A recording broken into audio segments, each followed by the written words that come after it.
First problem. ఒక sequence ఉందట, సీక్వెన్స్కి సిరీస్కి తేడా ఏంటి? సిరీస్ అంటే ఆ ఉన్న ఎలిమెంట్స్ మధ్యలో మ్యాథమెటికల్ ఆపరేషన్స్ ఉంటాయి, ప్లస్ కావచ్చు, మైనస్ కావచ్చు, ఇంటూ కావచ్చు, అది ఏదైనా కావచ్చు. నవ్వు ఇక్కడ చూస్తే కొన్ని సంఖ్యలు ఉన్నాయి, -9, -5, -1, 3, 7 అండ్ సో ఆన్ సంఖ్యలు ఇలా ఉన్నాయి, రైట్.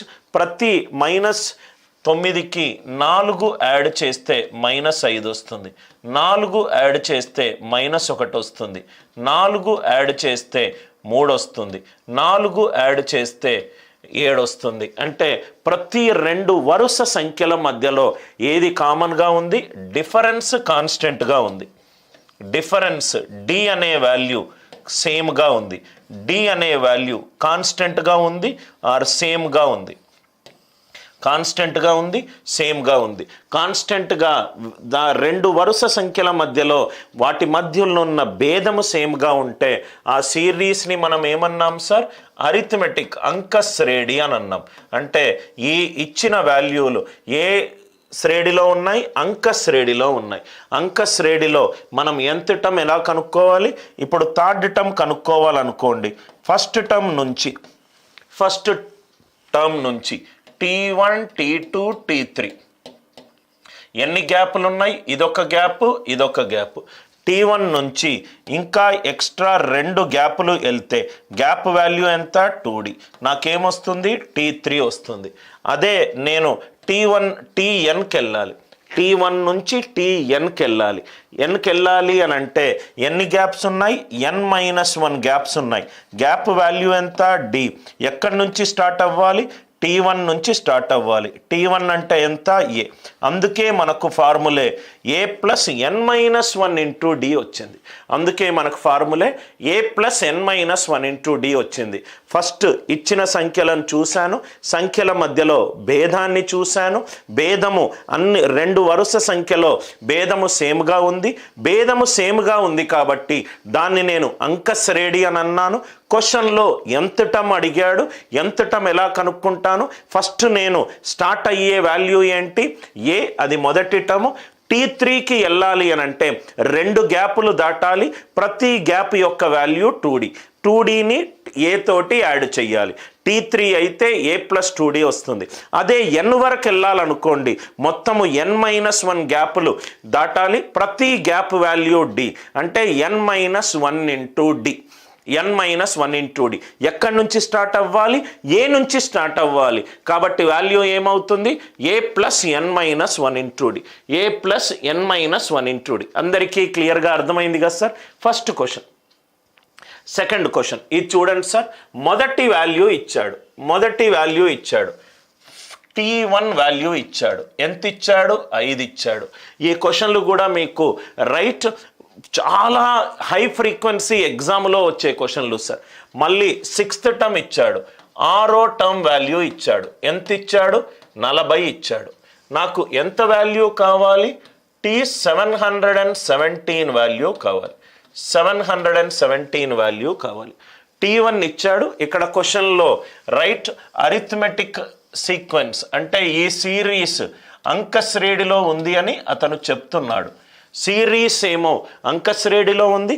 మొదటి వాల్యూ ఏమో 5 అన్నాడు, 6వ వాల్యూ ఏమో 40 అన్నాడు, 717వ వాల్యూ ఎంతనో కనుక్కోమన్నాడు. లాజికల్గా సాల్వ్ చేద్దాం. T1 నుంచి T6 ఎన్ని గ్యాపులు ఉంటాయి? 5 గ్యాపులు ఉంటాయి. ఈ 5 గ్యాపుల వల్ల 5 కాస్త 40 అయింది. అంటే ఎంత పెరిగింది? 35 పెరిగింది. అంటే ప్రతి గ్యాప్ వాల్యూ ఎంత పెరిగింది? 7 పెరిగింది. ప్రతి గ్యాప్ వల్ల గ్యాప్ వాల్యూ ఎంత? 7. నేను 1 నుంచి 717కి వెళ్ళాలి. అంటే ఎన్ని గ్యాపులు ఉన్నాయి? 716 గ్యాపులు ఉన్నాయి. ప్రతి గ్యాప్ వాల్యూ ఎంత? రైట్ 7. 716 ఇంటూ 7 అంటే 5 నుంచి స్టార్ట్ అవ్వాలి. 716 గ్యాపులు కవర్ చేయాలి. ప్రతి గ్యాప్ వాల్యూ 7. ఆన్సర్ ఎంత? 5 + 7 16 ఇంటూ 7. 5 + 716 × 7. మళ్ళీ ఎక్స్ప్లెయిన్ చేస్తున్నాను సార్. ఈ 5 గ్యాపులు ఎలా వచ్చింది? 6 - 1 5. 1 నుంచి 6 వరకు లాజికల్గా ఆలోచించండి సార్. 2 వరకు వెళ్ళాలంటే ఒక గ్యాప్, 3 వరకు వెళ్ళాలంటే T1 నుంచి T2 ఒకటి, T2 నుంచి T3 ఒకటి, 3 వరకు వెళ్ళాలంటే 2 గ్యాపులు, 10 వరకు వెళ్ళాలంటే 9 గ్యాపులు, 6 వరకు వెళ్ళాలంటే 5 గ్యాపులు. మళ్ళీ రెండోసారి ఎక్స్ప్లెయిన్ చేస్తున్నాను. ఫార్ములా ఏమీ అవసరం లేదు దీనికి. T1 నుంచి T6 అంటే 5 గ్యాపులు. 5 గ్యాపుల వల్ల 5 కాస్త 40 అయింది, అంటే 35 పెరిగింది. 5 గ్యాప్స్ 35 పెరిగితే ఒక గ్యాప్ వాల్యూ ఎంత? +7. ఒక గ్యాప్ వాల్యూ +7. 1 నుంచి 717 అంటే 716 గ్యాపులు ఉన్నాయి. ప్రతి గ్యాప్ వాల్యూ ఎంత? 7. 716 × 7. ఇక్కడి నుంచి 5 నుంచి 516 గ్యాప్లు మూవ్ అవ్వాలి. ప్రతి gap value 7. 5 + 716 × 7. So 7 × 6 = 42. 2 + 5 7. Answer unit digit 7 ఉంటే చూడాలి, ఆర్ డిజిటల్ సమ్ అయినా చూసుకోవచ్చు. ఆర్ యు ఆల్ విత్ మీ? దయచేసి అవసరం లేకుండా మీరు ఫార్ములా యూజ్ చేయాల్సిన అవసరము లేదు. ఫార్ములా యూజ్ చేయాల్సిన అవసరం లేదు. Next question. ఆల్జీబ్రాలో ఏంటంటే ఇంగ్లీష్ తోటి సంబంధం లేదు సార్, క్వశ్చన్ అర్థమవుతే చాలు. ఒక సిరీస్ ఇచ్చాడు 6, 13, 20 and so on up to 636. ఇది సిరీస్. ఈ 2 వరుస సంఖ్యల మధ్యలో ఇక్కడ 7 అండ్ ఇక్కడ కూడా 7, అంటే ఇది అంక శ్రేణిలో ఉంది. ఇది అరిథమెటిక్ ప్రోగ్రెషన్లో ఉంది. ఇది అరిథమెటిక్ ప్రోగ్రెషన్లో ఉంది. క్వశ్చన్ చూస్తూనే ఉంటే నాకు ఐడియా వస్తుంది. ఈచ్ గ్యాప్ వాల్యూ ఎంత సార్? 6 13 అయింది, అంటే ఆ గ్యాప్లో ఎంత పెరిగింది? 7 పెరిగింది.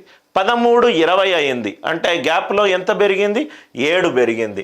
కానీ నాకు మొత్తం పెరగాల్సిన గ్యాప్ ఎంత?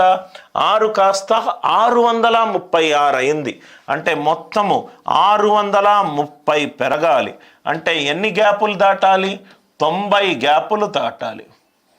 90 గ్యాప్స్.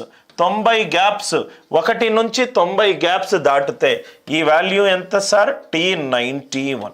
ఈ వాల్యూ ఎంత sir? T91. Are you all with me? ఎంత లాజికల్గా వచ్చిందో చూడండి. మళ్ళీ ఎక్స్ప్లెయిన్ చేస్తున్నాను. 6 13 గ్యాప్ వాల్యూ ఎంత? 7. ఒక్క గ్యాప్ వాల్యూ 7. ఒక్క గ్యాప్ వాల్యూ 7. 636 అయింది. మొత్తం గ్యాప్ వాల్యూ 630, అంటే 90 గ్యాపులు దాటాలి. ఇప్పుడు 2 గ్యాపులు దాటామనుకోండి. 2 గ్యాపులు దాటితే ఇది T1, ఇది T2, ఇది T3. 2 గ్యాపులు దాటితే T3 వచ్చింది. 3 గ్యాపులు దాటితే నాకు ఎంత వచ్చింది? T4 వచ్చింది. 90 గ్యాపులు దాటితే నాకు ఎంత వస్తుంది? 91 వస్తుంది. మొత్తము జీపీ కూడా ఇలానే చేద్దాం. సెకండ్ ప్రాబ్లం అందరికీ పర్ఫెక్ట్గా క్లియర్గా అర్థమైంది అనుకుంటా. నెక్స్ట్ 7th టర్మ్, అది అరిథమెటిక్ ప్రోగ్రెషన్ అని ఇచ్చాడు. T7 ఎంత ఇచ్చాడు? 40. సమ్ ఆఫ్ 13 టర్మ్స్ అడిగాడు. 13 టర్మ్లను కూడితే వచ్చే వాల్యూ ఎంత అన్నాడు. అది ఏ శ్రేణిలో ఉంది? అంక శ్రేణిలో ఉంది. ఇది ఏ శ్రేణిలో ఉంది? అంక శ్రేణిలో ఉంది. అంక శ్రేణిలో అంక మధ్యమము ఎప్పుడూ కూడా అరిథమెటిక్ మీన్ ఆర్ సగటు ఎప్పుడూ కూడా మధ్యస్థానము. 13 టర్మ్స్ అంటే 6 టర్మ్స్ లెఫ్ట్ సైడ్ ఉంటాయి, 6 టర్మ్స్ రైట్ సైడ్ ఉంటాయి.